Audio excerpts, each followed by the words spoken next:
మీకు ఇంకొక విషయం షేర్ చేసుకోవాలండి మీతో. ఏంటంటే మాది మంచి ఎలక్షన్ టైంలో అనమాట. మా పెళ్ళి జరిగింది లాస్ట్ ఇయర్ ఏప్రిల్లో.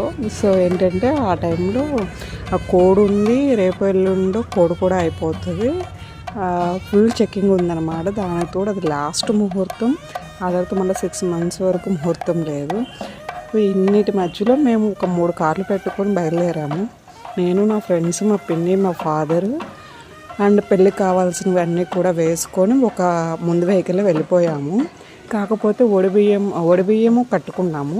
ఈ తలంబ్రాల బియ్యం ఏవైతే కలిపినవి ఉంటాయో అవి మా అమ్మ, మా తమ్ముడు వేరే కారులో వస్తున్నారు, దాంట్లో ఉండిపోయాయి. తీరా చూస్తే అక్కడికి వెళ్ళి తలంబ్రాలు, అత్తెవాళ్ళ తలంబ్రాలు, మా తలంబ్రాలు 2 కలిపి పీటల మీదకి ఇవ్వాలన్నమాట. కానీ ఏం చేస్తాం, అమ్మ వాళ్ళు లేటుగా వచ్చారు.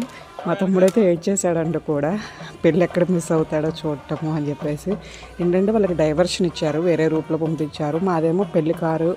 సో పెళ్లి కూతురు ఉంది అన్న ఉద్దేశంతో మమ్మల్ని ఆ పోలీసు వాళ్ళు ఎవరైతే ఉన్నారో వాళ్ళు చెక్ చేయకుండా మమ్మల్ని ముందు పంపించేశారు. వీళ్ళు కొంచెం ఒక పావు గంట లేట్గా బయలుదేరారు. ఇంట్లో అన్నీ సర్దుకొని రెడీ అయ్యి వచ్చేసరికి కొంచెం లేట్ అయింది.